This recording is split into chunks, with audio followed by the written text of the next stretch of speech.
Welcome to my channel, DNA.12 Education.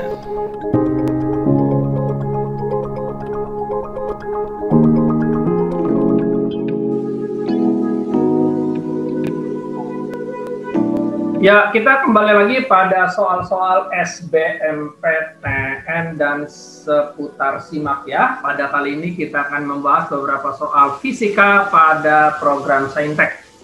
Yuk kita lihat soal nomor 1. Sebuah gaya konstan berarah horizontal dengan besar 50 Newton bekerja pada balok bermassa M sama dengan 5 kg. Kita lihat. Ini dia. Oke. Balok bergerak ke atas dengan laju awal V0 sama dengan 4 meter per detik. Sepanjang bidang miring kasar. Oh, bidang miring kasar ya. Dengan sudut kemiringan theta. Tangen theta sama dengan 3/4. Koefisien gesekan kinetik antara balok dengan permukaan bidang miring atau μk-nya 0,2. Jarak yang ditempuh balok sebelum akhirnya berhenti. Oke. Kita akan bahas soal ini. Ini termasuk soal yang sangat mudah ya, tentang hukum Newton. Ya, tentang hukum Newton. Yuk kita proses dulu. Ya. Nah, seperti sebelum-sebelumnya, pada pembahasan sebelum-sebelumnya, saya selalu mengatakan setiap ada pembahasan hukum Newton, maka kita harus lakukan analisis gaya. Oke, perhatikan. Perhatikan ya. Pertama yang kita gambar adalah sumbu X-nya. Oke. Lalu analisis gayanya ada 5, ya ada 5 analisis gaya. Gaya berat, gaya normal, gaya tension of rope, lalu yang keempat friction, dan yang kelima force, ya push or pull. Yuk kita analisis satu-satu. Yang pertama, gaya berat. Dia mempunyai gaya berat. Ingat gaya berat menuju ke bawah dari bendanya menuju ke bawah. Oke, siap. Ini dia. Oke, kita tulis ini sebagai apa? W. Ya, gaya berat W. Mantap.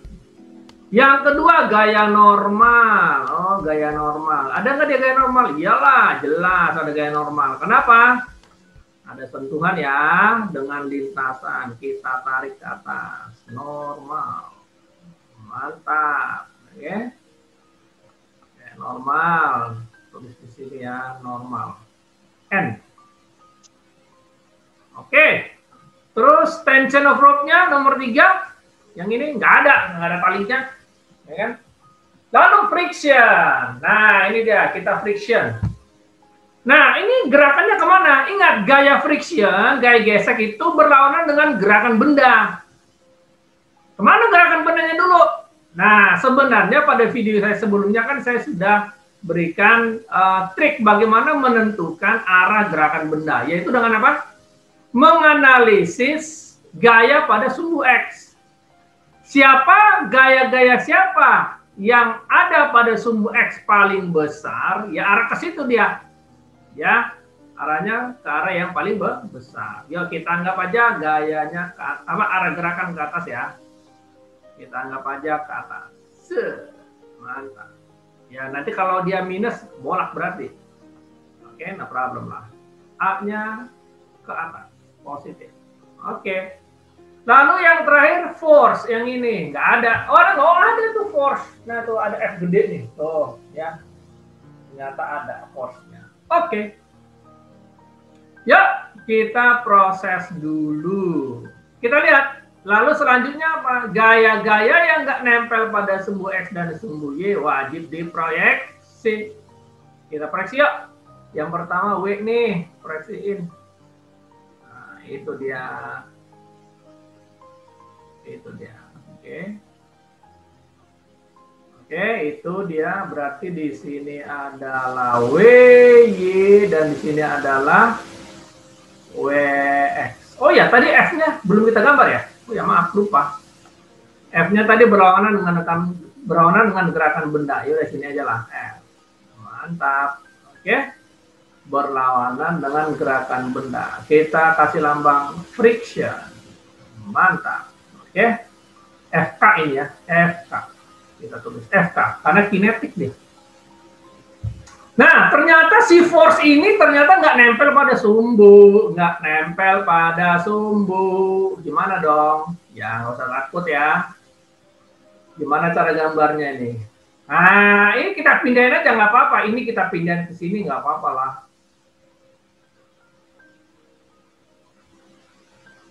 Boleh nggak? Ya boleh kan. Vektor boleh dipindahin. Asalkan tidak mengubah arah dan besar. Oke, kita tentukan ini sebagai F. Mantap. Oke. Berarti ada proyeksi F di sini. So, proyeksi F-nya ada di sini sebagai Fx. Dan ke sini sebagai Fy. Mantap. Oke. Kita tulis di sini sebagai Fx. Yang ini Fy. Oke. Nah, sekarang berhubungan dengan theta. Kalau tadi ini di sini theta, maka di sini theta. Sip. Terus tetanya untuk F mana? Kalau di sini theta, berarti di sini tetanya. Oh, mantap. Oke. Tangkap ya. Tahu dari mana? Nih, saya kasih analisisnya tuh. Ya kan? Bisa ya? Gitu. Jadi kalau misalkan di sini theta, di sini, ya di sini juga sama dong. Betul nggak? Sehadap dia. Betul? Yakin ya? Kenapa di sini jadi theta nih? Tuh, gitu. Oke. Yuk kita proses. Nah. Oke, siap. Nah, sekarang kita udah lihat proyeksinya. Sekarang kita tuliskan dulu Fx-nya apa. Berarti Fx-nya adalah F cos theta. Ya kan? F cos theta. F-nya adalah F cos theta. F-nya kan 50 Newton ya, yang ini tuh 50 Newton. Berarti, oh ya di sini ada tangan theta 3/4 nih. Maksudnya apa tuh?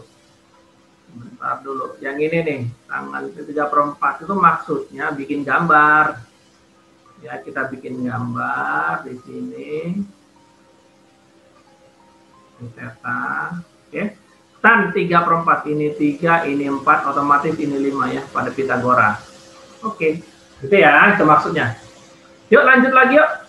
Berarti di sini F cos theta-nya Fx-nya adalah 50 ya. Cos theta-nya 4/5. Berarti di sini 40 Newton. Oke. Lalu Fy-nya berarti F kali sin theta. 50 sinnya 3/5 ya. Dapatnya 30 Newton. Tuh, dapat Fx-nya. Oke. Lalu untuk W sekarang. Ya, untuk W kita tulis di sini apa? Di sini aja ya. Wx berarti W sin theta ya. W-nya berapa nih? Di sini masanya 5. Berarti ini 50. Kali sin theta 3/5 dapatnya 30 Newton. Lalu WY-nya W cos theta sama dengan 50 kali 4/5 sama dengan 40 Newton. Oke, sudah ketemu semua. Nah, karena ini ada gaya gesek, maka yang kita cari normalnya dulu. Nah, karena ini bergerak berarti hukum Newton 2. Hukum Newton 2 berlaku ya, karena dia bergerak. Yaitu apa? Sigma Fx sama dengan M kali A, dan sigma Fy sama dengan 0. Itu dia. Ya. Nah, berulang kali saya kasih informasi trik mengerjakan hukum Newton 2. Yang pertama dikerjakan itu sigma FY dulu. Sigma FY dulu, biar nggak kerja bolak-balik. Sigma FY sama dengan 0. Ini dulu yang pertama. Ya, ini dulu yang pertama, sigma FY. Nah, sekarang kita lihat ya pada sumbu Y-nya apa aja yang ada pada sumbu Y, gaya-gaya apa saja. Oke, yuk kita lihat pada sumbu Y ini ada normal, ada FY, ada WY. Oke, ada 3 ya. Ada 3, sehingga kita bisa tuliskan N dikurang FY dikurang WY sama dengan 0. Atau N sama dengan FY ditambah WY. Ya, paham ya?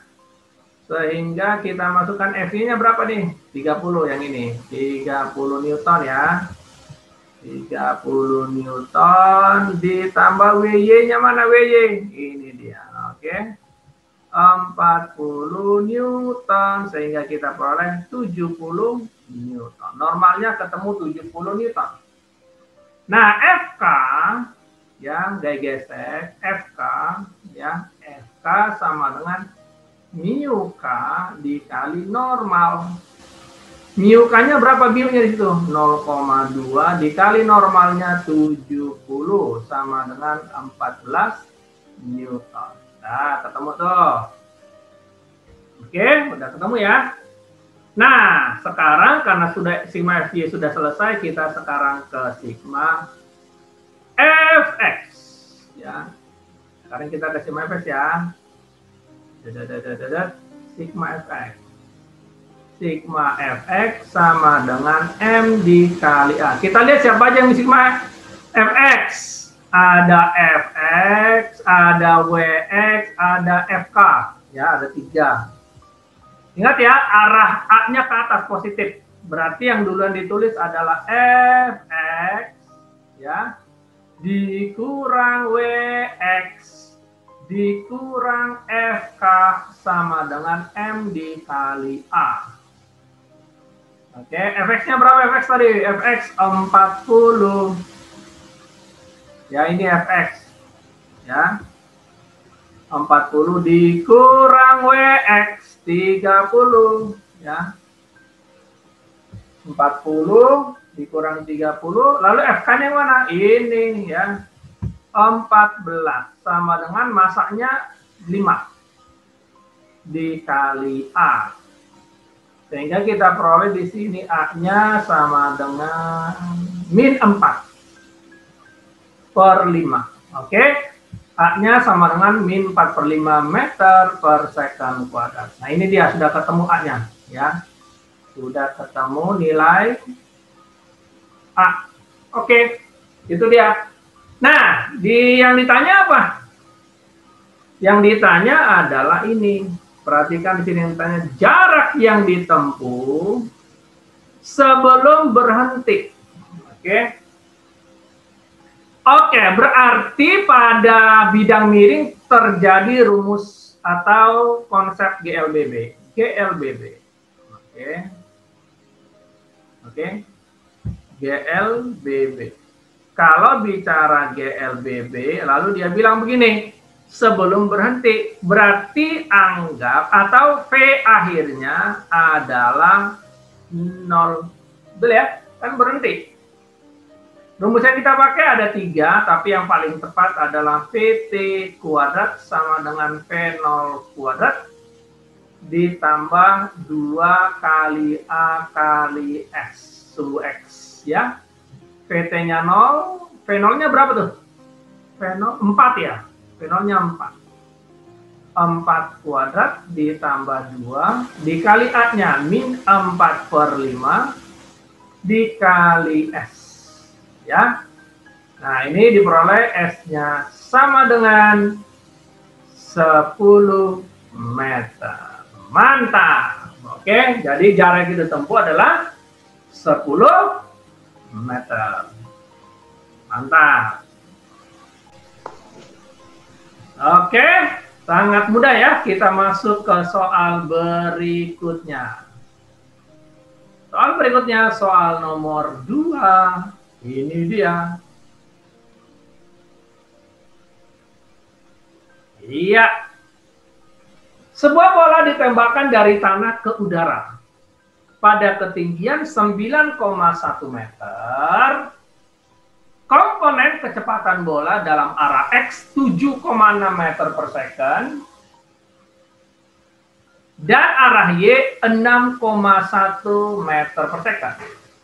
Jika G 9,8 meter per second kuadrat, maka ketinggian maksimum yang dicapai bola kira-kira sama dengan berapa?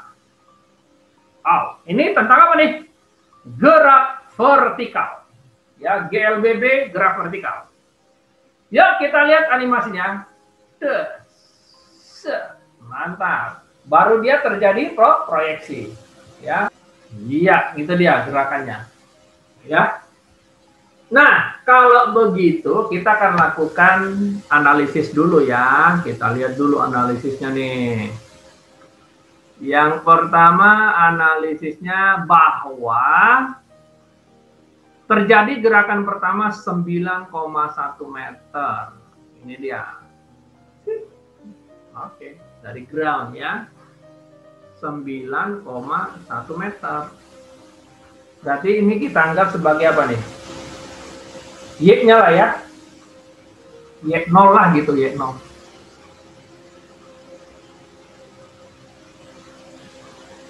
,1 meter, ya kan? Terus, nah setelah 9,1 meter terjadi proyeksi pada sumbu X dan sumbu Y.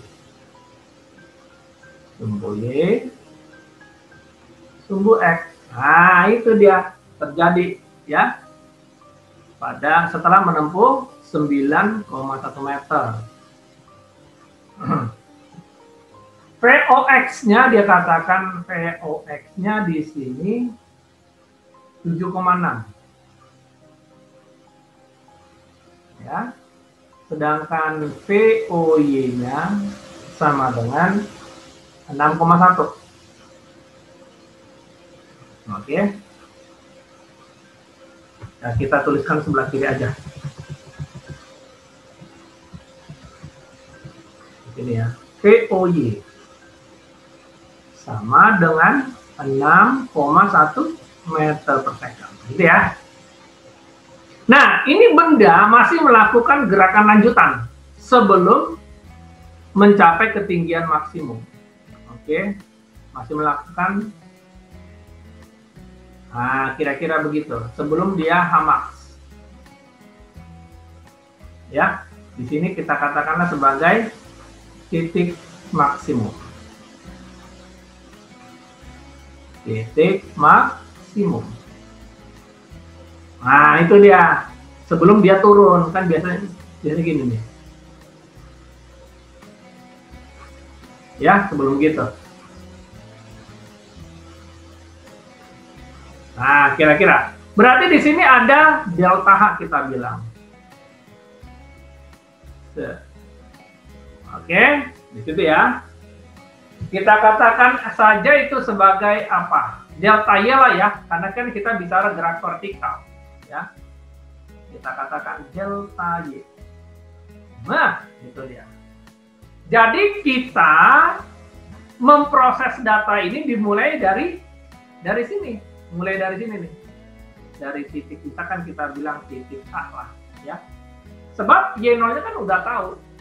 Yang kita proses itu ada di delta Y. Oke. Nah, sekarang kita proses. GLBB pada sumbu Y. Berarti dia GLBB gerak vertikal. Oke. Kan kita tahu rumusnya, PTY sama dengan VOY minus G kali T. Ingat ya, minus karena gerak vertikal. PTY kuadrat sama dengan VOY kuadrat minus 2 Y kali Y. Ya kan? Dalam hal ini Y-nya adalah delta Y. Ya. Dalam hal ini Y-nya kita ganti sebagai delta Y. Nah, gitu. Lalu satu lagi adalah Y sama dengan POY kali T min setengah kali G kali T kuadrat. Nah, dalam hal ini ya, Y-nya itu adalah delta Y, ya kan? Dalam hal ini Y-nya adalah delta Y. Jelas ya?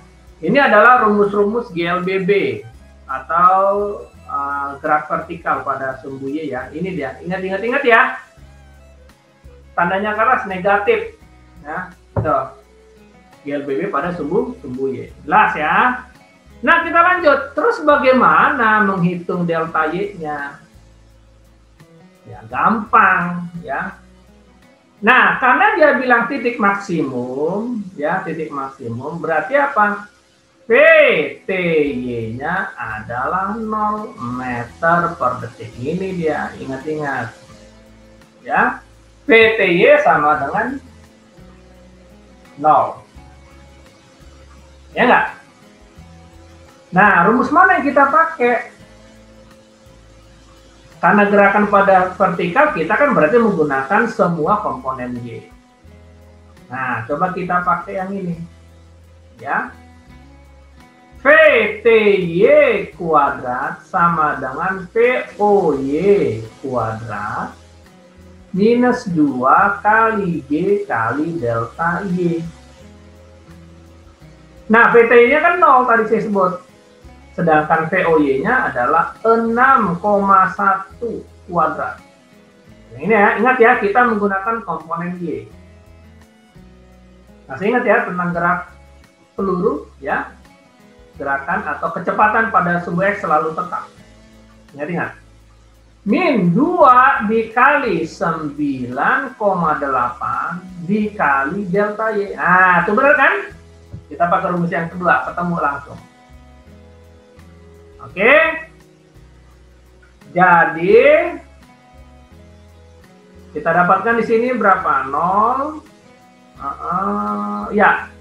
Dapatnya ini delta Y-nya adalah ya 1,9 meter. Oh, deltanya 1,9 meter. Kalau begitu berapa Y max-nya? Ya tinggal dicari dong. Berarti Y maksimum dihitung dari ground berarti apa? Y max sama dengan Y0 ditambah delta Y. Ya kan, ditambah delta Y. Sehingga kita peroleh Y max sama dengan Y0-nya adalah 9,1 meter ditambah delta Y 1,9 meter. Jadi jawabannya 11 meter. Ya, jadi jawabannya D. Mantap. Gampang ya. Tuh. Kita lanjutkan soal berikutnya ya. Kita lanjutkan soal berikutnya. Soal nomor 3. Kita lihat soal nomor 3.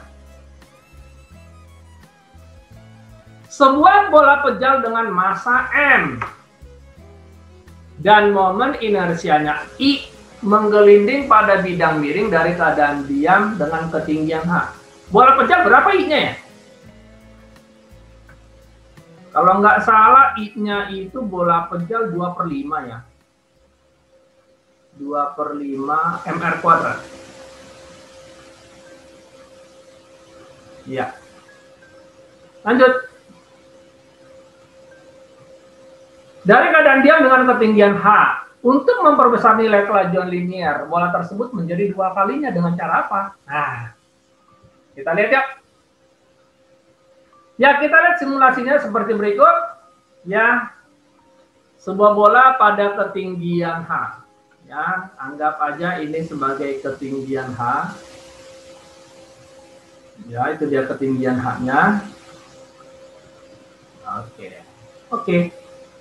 Lalu dia mengalami pada kondisi ini A, kita anggap di sini A ya, di sini A. Berarti di sini B. Ya. Pada A berarti apa? V0-nya 0. Ya kan tadi datanya apa? V0-nya adalah 0 M/S. Ya. Ingat, bola ini melakukan dua gerakan. Betul ya? Ada rotasi, ada translasi. Ketika dia menggelinding, terjadi dia rotasi. Tetapi dia juga mengalami translasi. Ada dua tuh. Jelas ya? Ada rotasi, ada translasi. Kita lihat. Iya, dia menggelinding sampai di B. Ya. Nah, konsep apa yang kita pakai di sini? Sederhana saja, ya. Kita menggunakan apa? Hukum kekekalan energi saja. Ya, hukum kekekalan energi. Ingat ya, dalam hal ini dia mengalami dua gerakan, yaitu apa? Rotasi dan translasi.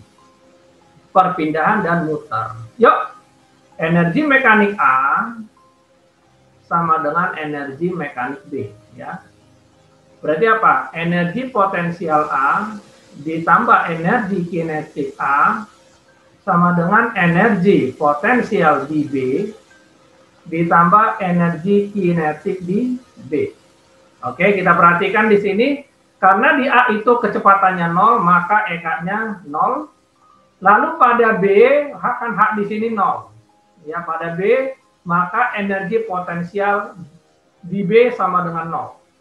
Lalu ingat, energi kinetik di sini dari A ke B mengalami energi kinetik apa? Translasi, ya.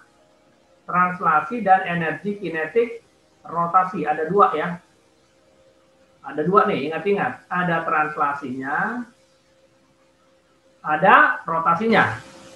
Kita lanjutkan. Sehingga energi potensial A adalah M kali G kali H, karena ini lihat H-nya. Oke. Sama dengan energi kinetik B itu setengah M kali PB kuadrat ditambah rotasinya apa? Setengah I kali omega kuadrat. Ya, ingat ya. Sehingga apa? M kali G kali H sama dengan setengah kali M kali PB kuadrat. Ini kan omega B. Ditambah setengah, masukin I-nya. 2/5 kali M R kuadrat. Masukin omega. PB per R kuadrat. Masih ingat ya? P sama dengan apa? Omega dikali R. Konsepnya ini. Masih ingat ya? Makanya omega sama dengan P dibagi R. Lanjut. Sehingga kita peroleh M kali G kali H sama dengan setengah M kali PB kuadrat. Betul? Ditambah, ini kalau nggak salah jadi 1/5. 1/5 kali M kali PB kuadrat. Nah, di sini kita ada penyederhanaan. M-nya kecoret tuh. Ya nggak? Sehingga kita peroleh J kali H, J dikali H sama dengan 7/10, betul ya? Dikali VB kuadrat. Nah, ini dia. Nah, sekarang ini lihat pilihan gandanya. Pada konsep terakhir ini, ya, pada konsep terakhir ini nih, tidak ada hubungannya dengan M. Dan tidak ada hubungannya dengan inersia. Betul ya? Berarti apa kesimpulannya? Dia hanya berhubungan dengan H. Jadi H di sini berbanding lurus dengan VB kuadrat. Jadi artinya apa? Artinya adalah H1/H2 sama dengan PB1 per PB2 kuadrat. Betul nggak? Jadi apa yang harus kita lakukan supaya V-nya menjadi 2 kali? Supaya V-nya menjadi 2 kali berarti H-nya harus 4 kali. Ya. Jadi supaya V-nya menjadi 2 kali, logikanya kan gitu ya. 2 kali, maka apa? H-nya wajib 4 kali.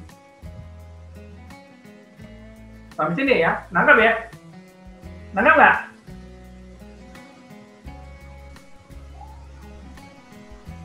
Nih, saya buktikan aja, gini secara matematik kan gini, secara matematik. H1 per 4H1 sama dengan P1 per P2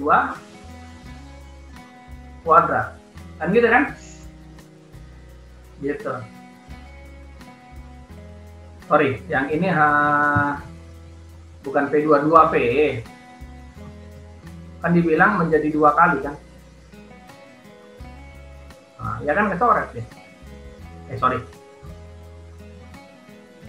P1, ya.